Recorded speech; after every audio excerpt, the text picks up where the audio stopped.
고대 문헌에 이런 말이 벽에 쓰여진 곳이 있습니다. 사랑은 신의 성품이요 배신은 인간의 본능이다. 사랑은 신의 성품이요 배신은 인간의 본능이다. 사도 요한을 통해서 기록된 요한 1서 4장 8절 말씀에 보면 사랑하지 아니하는 자는 하나님을 알지 못한다고 했습니다. 왜? 하나님은 사랑이시기 때문에. 그러니까 하나님을 제대로 안다고 하는 것은 하나님의 사랑을 알아야 된다. 사랑을 모르면 하나님을 아는 것이 아니라고 했습니다. 이유는 하나님 자체가 사랑이시기 때문에. 이 사랑이라는 단어가 원문에 보면 아가페입니다. 여러분 잘 아시는 대로 사랑이라는 단어가 몇 가지가 있는데 그 중에 가장 중요한 단어가 아가페입니다. 물론 이 아가페 사랑을 정의한다는 건 여러분들 어느 정도는 감이 느낌이 있습니다만은 우리가 함부로 정의를 내리기가 어려운 단어입니다. 굳이 정의를 내린다면 예수님이 십자가에 달리신 그 자체가 아가페입니다. 하늘 보좌를 버려두고 이 땅에 오심이 아가페입니다. 죄가 없으심에도 불구하고 한마디도 대꾸하지 아니하고 거역하지 아니하고 거부하지 아니하고 십자가에 죽으신 그 자체가 사랑입니다.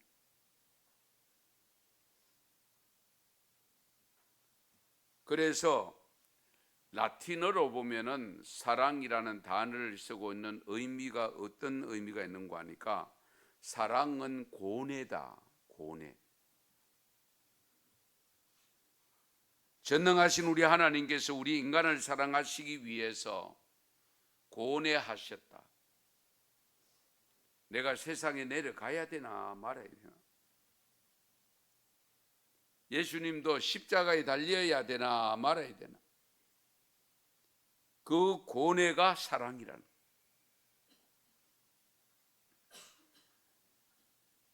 요한복음 12장에 보면 전혀 다른 두 사람을 만나게 되는데요. 베다니에 살던 마리아가 예수님의 은혜를 잊고 향유를 가지고 왔습니다. 그 향수를 예수님 머리 위에다가 붓고 발에다가 붓고 그 흐르는 그 향유를 가지고 닦아드리기 위해서 자기 머리털로 발을 씻었다라고 표현하고 있습니다. 그런데 같은 자리에 있던 유다는 왜 그것을 허비하느냐? 낭비로 보았습니다. 300데나리온에 팔아서 어려운 사람 도와주지.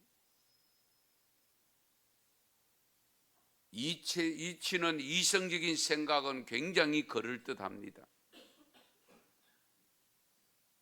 그러나 참 사랑을 몰랐던 거죠. 마리아의 행동을 낭비로 보았던 유다. 그러면 사랑이 도대체 뭐냐? 여러분, 우리가 주님을 사랑한다는 사랑 고백을 하고, 물론 사람과 사람 사이에도 사랑 고백을 합니다마는, 우리가 사랑한다라고 했을 때에, 하나님이 우리를 사랑한다고 했을 때에 가장 중요한 것은 하나님의 시선이 나에게서 떠나지 않는다는 사실입니다. 그래서 뭐라고 말씀합니까? 머리털 하나도 세신 바가 되어지고 입에서 떨어지는 말 한마디도 기억하신 바가 되어지고 우리의 생각까지도 다 아신다고 했잖아요. 우리에게 집중하고 계십니다. 그러면 우리가 주님을 사랑합니다, 하나님을 사랑합니다라고 했을 때에 그 사랑함이 무엇으로 나타나야 되느냐? 주님께 집중해야 됩니다. 주님께 집중. 예. 집중하지 아니하고 우리의 시선이 집중되지 아니하고 온 다른 데 전부 두루번거리면서 주님 사랑합니다 하면 그 사랑은 거짓말이라. 진실된 사랑이 아니라. 우리가 사람과의 사랑도 마찬가지 아니겠습니까? 사랑한다 그러면 집중하게 돼 있습니다. 집중하지 않는 것은 다른 데 또 집중하는 곳이 있다라고 생각되어지면 어떻습니까? 그것은 사랑하는 것이 아니라는 거예요.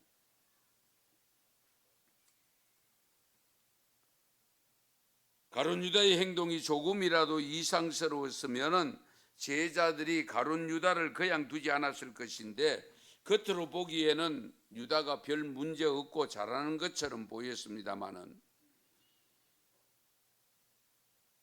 우리 예수님께서 오늘 말씀에 보면 너희가 깨끗하지만은 다는 아니다라고 했습니다. 너희들이 깨끗하다 그러나 다는 아니다. 가룟 유다는 주님에 대한 그의 시선이 흐려지기 시작한 겁니다.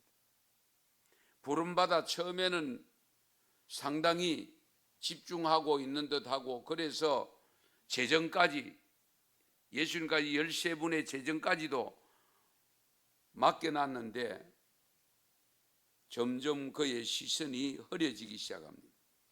초점이 빗나가기 시작합니다. 그리스도가 다윗의 눈에서 벗어나기 시작합니다. 예수님께서 제자들과 함께 최후의 만찬을 하실 때에 바로 옆에 있던 사람이 누구인가? 여러분들은 다 아시잖아요. 주님의 왼쪽에 가룟 유다가 있었습니다. 해부학자 가드너라고 하는 교수님이 이런 말을 했습니다. 사람은 오른쪽 귀가 왼쪽 귀보다 듣고 판단하는 데 예민하다. 오른쪽 귀가 왼쪽 귀보다는 듣고 판단하는 데 예민하다. 그 말은 뭡니까? 오른쪽 귀가 조금은 더 잘 들린다는 거잖아요.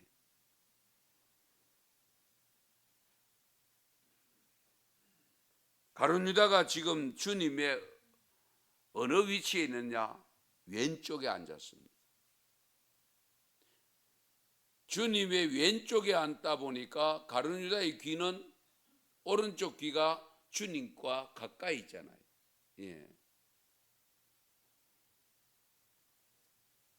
그런데 예수님께서 제자들이 듣지 못하도록 가룟 유다에게 조용히 회개하라. 그러나 가룟 유다는 주의 말씀을 못 들은 채하고 능청을 떨고 있습니다. 가룟 유다는 주님의 왼쪽에 있었기 때문에 분명히 오른쪽 귀가 주님 바로 옆에 있었고 그렇게서 주님의 마지막으로 하는 말씀들이 누구보다도 더 가까이에서 더 잘 들렸을 텐데 주님의 말씀을 외면해 버립니다.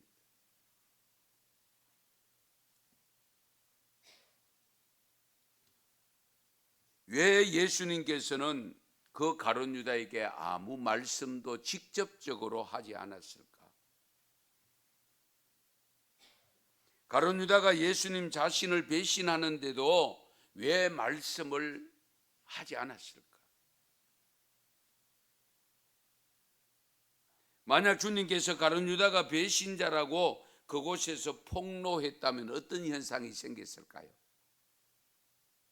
일찍이 그래 버리시면은 아마 다른 제자들이 가룟 유다를 그냥 두지 아니하고 내분이 일어나고 우왕좌왕하고 야단 법석을 떨었지 않겠습니까?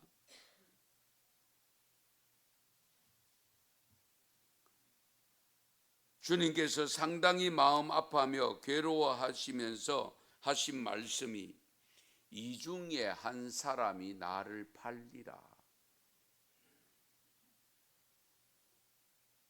그 팔리라고 하는, 한 사람이 팔리라고 하는 그 예수님의 말씀을 듣고 있던 제자들은 그 뜻이 처음에는 무슨 뜻인지를 모릅니다. 이해가 안 됩니다. 그러나 가룟 유다는 그 뜻을 너무나 잘 알고 있었습니다. 왜? 이미 자기는 속에 계획을 하고 있었기 때문에. 성도 여러분, 이미 주님에 대한 내 신앙의 초점이 흐려지기 시작하면 주님의 말씀을 들으면서도 다른 행동으로 빠진다는 사실입니다. 회개하라는 수없이 말씀을 듣지만은 그 말씀을 듣고 알면서도 회개의 진정으로 진입하지를 못합니다. 회개가 안 됩니다. 회개해야 될 것이 있음에도 불구하고 회개치 않을 때에 그것을 바로 배신이라고 표현합니다. 우리가 이 점을 유념하셔야 됩니다. 이웃을 용서하고 그들을 사랑하라는 주님의 말씀을 수없이 들었지만은 이웃을 외면하거나 사랑하지 않는 것은 배신입니다.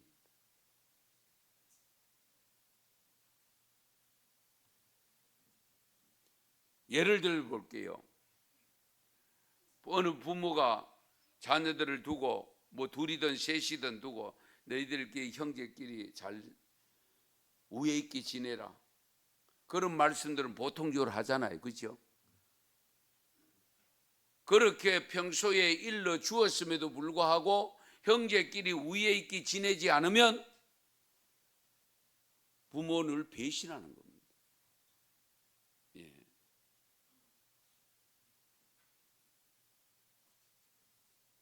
그런데 주여 내니까 누가 나를 배신할 것이다. 가룟 유다는 분명히 알고 있습니다. 이미 왜 은30에 팔려고 모의를 해놨거든.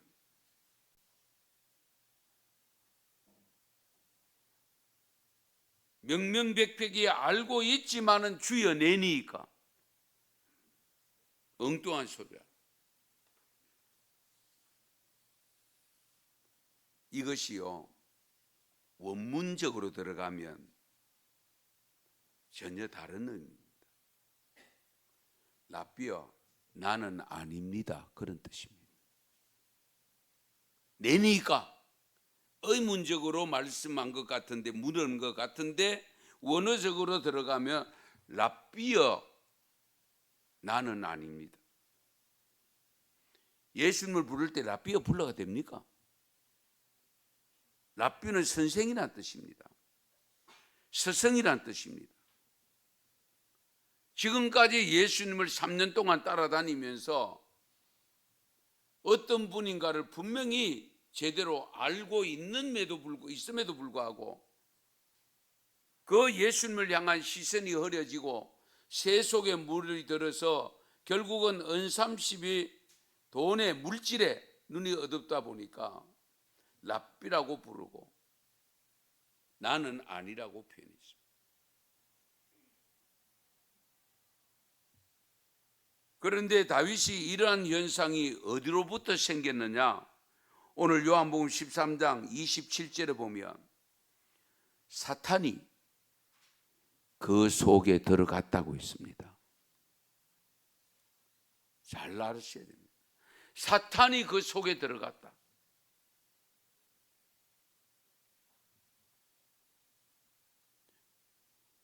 조각을 받은 후 곧 사탄이 그 속에 들어간지라.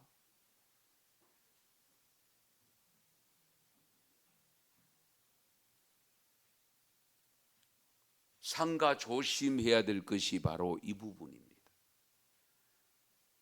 사탄은 누구에게도 들어갈 수 있습니다. 여러분 잘 아시는 수제자 베드로도 졸지에 사탄이 됐잖아요. 사탄아, 내 뒤로 물러가라. 네가 주님의 일을, 하나님의 일을 생각지 아니하고 사람의 생각을 하고 있구나. 졸지에 사탄이 되잖아. 여러분보다 목사가 사탄이 될 가능성이 높습니다. 왜 그런지 아세요? 목사를 사탄에 빠지게 하면, 사탄에 넘어지게 하면 성도들은 몇 명이 사탄으로 넘어갈지 몰라요. 그래서 마지막 때가 되면 사탄은 선지자들을 찾아다니며 거짓 선지자로 만든다고 했습니다. 적그리스도로 만든다고 했습니다.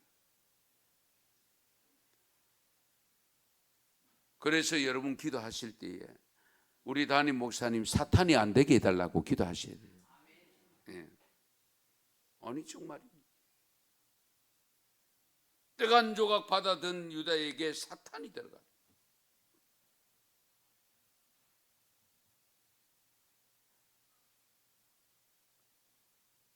도스토옙스키 여러분 잘 아시죠?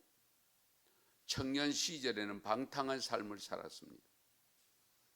노름과 술로 세상의 쾌락에 빠지고 정신적으로 방황을 하려고 하면서 해결해 보려고 합니다. 그렇게 방탕한 생활을 하면서도 버리지 않았던 것이 있었다는 사실입니다. 자기 하숙집을 향해서 보면은 러시아 정교회의 십자가가 보였대요. 그 십자가가 보이는 곳에 있으면서 햇빛에 비춰지는 십자가를 바라봤대요. 그리고 그렇게 방탕한 생활을 하면서도 성경책은 갖고 다녔대요. 예. 성경책 갖고 다녔대요. 이러한 행동은 결국은 타락의 구렁텅이에서도 자신을 바라보시는 그 십자가 상의 주님의 시선에 눈을 맞추고 있었다는 사실, 그리고 성경책을 읽으면서 할 수만 있으면 자기 시선을 주님께 떨어지지 않으려고 했기 때문에 위대한 도스토옙스키가 될 수 있었다는 거예요. 죄와 벌이라는 유명한 작품을 남겼잖아요. 불후의 명작이라고 표현합니다. 그렇게 방탕한 생활을 하면서도 십자가의 시선을 돌리지 아니하고, 완전히 돌리지 아니하고, 하나님의 말씀 성경에 완전히 돌리지 아니하고 있었을 때에 하나님은 그를 들어 서셨다는 사실입니다.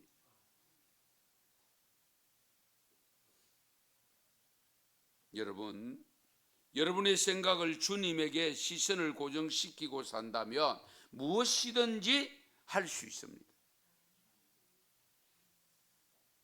사탄에게 약점이 있습니다. 그 약점이 뭐냐? 자기가 들어가 있는 그 사람이 동의를 안 하면 곧바로 나간다는 사실입니다. 아시겠어요? 동의를 하니까 주저앉고 있어요. 거부 반응만 나타나면 금방 도망간다. 여기 사탄의 약점입니다. 사탄이 아무리 유혹을 해도 나사렛 예수의 이름만 부르면 사탄은 도망갑니다. 그래서 예수의 이름으로 명하노니 물러갈지어다 라고 외치는 이유가 거기 있습니다. 죄를 가리키는 단어가 헬라어로 하마르티아라는데요, 하마르티아라는 이 단어의 뜻이 뭐냐면은 관역에서 화살이 빗나간 것을 의미합니다. 죄라는 단어가 관역에서 화살이 빗나가는 것. 자, 그러면 화살이 문제입니까? 관역이 문제입니까? 화살을 쏘는 사람 문제입니까? 쏘는 사람이겠지요.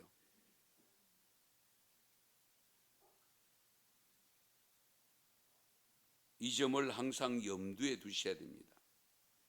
결국 죄라고 하는 것은 하나님을 향한 정조준 되어 있어야 될 우리 사람의, 우리 성도들의 중심이 하나님을 비켜가기 때문에 문제가 생기는 거예요. 비켜가기.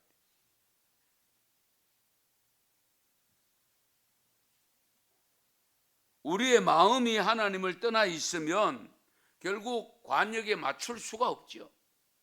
예, 빗나갈 수밖에 없죠. 창세기 3장 4절에서 5절 말씀에 보면 뱀이 여자에게 이르되 너희가 결코 죽지 아니하리라.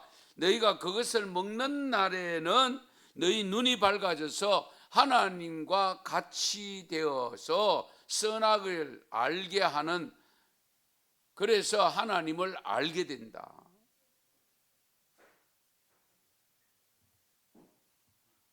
이 말은 사탄의 말입니다.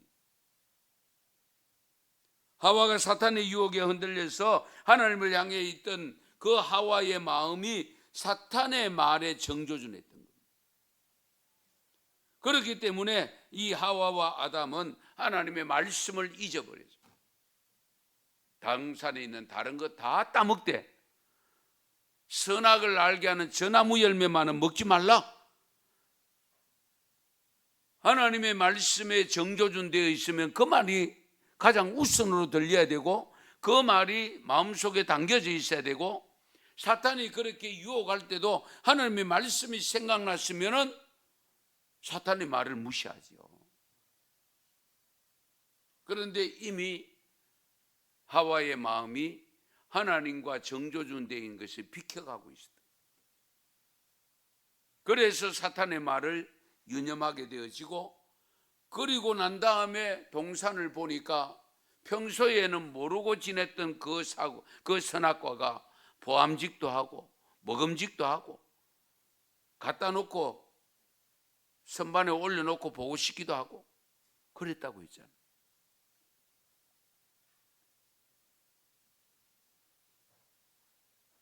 그래서 그 창세기 3장 그 6절에 보면 여자가 그 나무를 본적 먹음직하고 보암직하고 지혜롭게 할 만큼 탐스럽기도 한 나무인지라 그래서 열매를 따먹었다. 그리고 자기만 먹은 것이 아니고 남편에게도 주었다. 그래서 부부는 일심동체를 하는가 봐요. 예. 어쨌든 하와와 아담이 결국 하나님의 말씀에 있던 그 중심이 사탄의 말로 인해서 그 중심이 옮겨졌기 때문입니다. 부류의 명작인 모나리자 아시죠? 모나리자 여성을 보면 눈이 조금은 날카롭게 생긴 것 같기도 하고, 어떻게 보면 그런데요, 앞에서 보나 뒤에서 보나 옆에서 보나 시선이 똑같다는 사실. 그래서 그 작품이 유명한 작품입니다. 예. 이렇게 보면 그러니까 한쪽을 보고 있는 것 같은데 좌우 어디에서 보더라도 그 시선이 마주치는 시선이라는 거예요.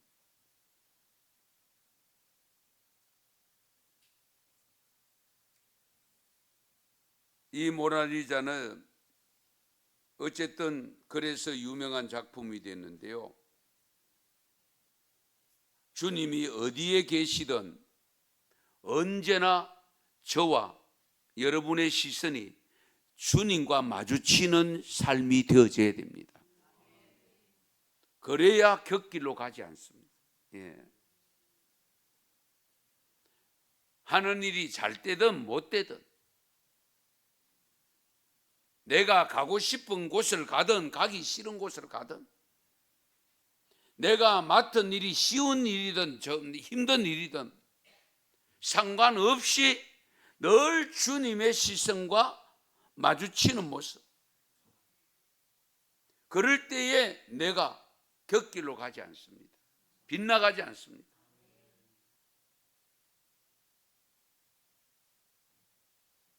우리의 주님께서 하나님께서는 우리가 어디에 계시든지 항상 우리를 보고 계신다고 했잖아요.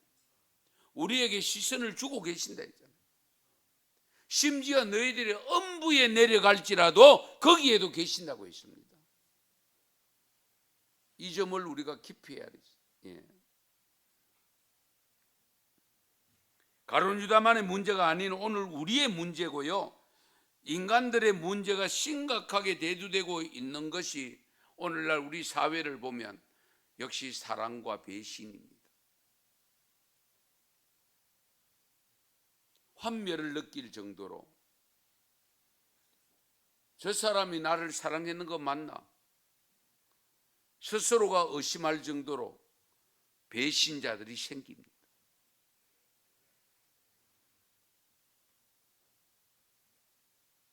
우리 인간 사회에서 사랑과 배신은 비일비재하게 발생합니다. 사랑 뒤에 잘못하면 배신이 따라옵니다. 사실은 사랑이 없으면 배신도 없겠지요. 사랑이 있기 때문에 배신이 또 발생합니다. 그러나 하나님을 경외하는 성도들은 사랑을 하되 배신은 없어야 됩니다. 사랑을 하되 배신. 예. 왜? 우리 주님이 나를 사랑하지만은 배신을 하지 않으시기 때문에. 내가 주님을 떠나는 것이지 주님이 나를 떠나지 않는다는 사실. 최선을 다해서 마지막까지 기회를 부여하시잖아요. 예. 그런데 여러분 잘 아시는 대로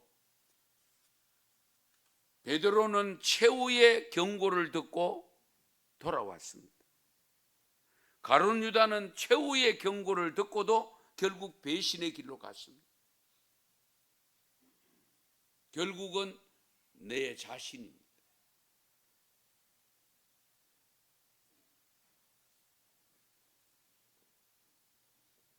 사람을 사랑한다는 것은 자기가 사랑하는 사람에게 시선을 고정시키는 겁니다. 관심을 집중하는 겁니다. 그렇지 않아요? 그 시선이 흐려질 때에 사랑의 배신자가 됩니다. 무엇보다도 사랑은 현실을 직시할 줄 아는 데 있습니다. 러시아의 대문호 톨스토이는 제가 가끔 인용하기도 합니다만 여러분도 이미 그 책을 읽은 분도 계실 겁니다. 세 가지 질문이라는 책이 있습니다. 세 가지의 물음. 제일 첫 번째 물음이 뭐냐? 이 세상에서 가장 중요한 때가 언제인가? 여러분 지금까지 살아오신 수십 년 세월 속에 가장 중요한 때가 언제였습니까? 톨스토이의 대답은 지금이라고 했습니다. 과거도 아니고 현재, 다가올 미래도 아니고 현재다, 현재. 과거는 이미 지나간 시간입니다. 돌이킬 수 없습니다. 미래는 아직 내게 다가오지 않았기 때문에 어떤 모습으로 다가올지 모릅니다. 내게 중요한 시기는 지금입니다. 지금. 가장 중요한 시기. 지금을 놓치면 안 돼요. 지금 예배드리는 이 시간이 여러분 가장 귀한 시간 아닙니까? 지금 이 시간이 가장 귀한. 지금 말씀 듣고 있는 이 시간이 가장 귀한 시간이에요. 가장 귀한 시간에 내가 어디에 시선이 집중되어 있느냐가 중요한 겁니다. 주님께 집중하고 있느냐? 말씀에 집중하고 있느냐? 그것이 주님을 사랑하는 것이 되고 그것이 주님을 사랑한다는 정표가 되는 겁니다. 그래서 지금 찬송을 부르고 있다면 찬송에 열심을 다해야 돼요. 지금 기도를 드리고 있다면 기도 열심히 다해요. 지금이 가장 중요해요. 과거는 지났습니다. 과거 잘했던 거 자랑하면 안 돼요. 우리는 간증을 하다 보면 과거를 자랑하는데 그럼 지금은 어떻게 하고 있는지 묻고 싶잖아요, 솔직히. 예. 그리고 두 번째 질문이 이 세상에서 가장 중요한 사람이 누구냐? 가장 중요한 사람. 가장 중요한 사람 누구예요? 지금 만나고 있는 사람이 가장 중요한 사람. 별로 못 느끼신 거 아니에요? 예를 들어 볼까요? 지금 여러분이 돌발 사고가 났습니다. 집에 있는 부모님 부를 거예요? 아들, 딸 오라고 할 거예요? 누가 도와야 돼요? 옆에 있는 사람 도와야지. 현재 옆에 있는 사람 도와야지. 그렇지 않습니까? 네. 지금 만나고 있는 사람 중에 인사 한번 하십시다. 정말 중요한 분입니다. 내게 중요한 분입니다. 예, 내게 중요한 분. 예. 그렇잖아요.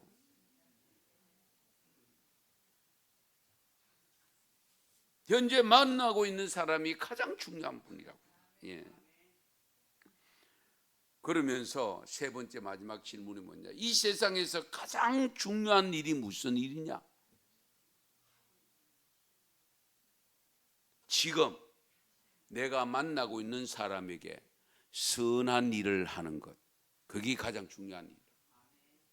현재 내가 만나고 있는 사람에게 선한 일입니다. 악한 일이 아니고, 예. 선한 일을 하는 것이 가장 중요한. 예.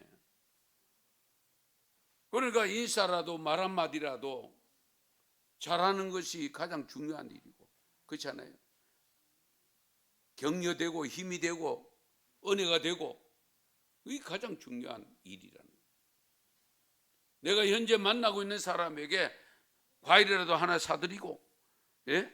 물이라도 한 컵 드리고, 그 자체가 중요한 일이다. 예. 왜? 하고 싶어도 못할 때가 오거든. 이런 측면에서 볼 때에 우리가 주님을 뜨겁게 사랑한다고 할 때에 사랑한 것과 배신한다고 할 때 배신을 너무 크게 생각하지 말고요, 사소한 곳에서 나도 주님의 배신자로서 있을 수 있다는 걸 생각하세요.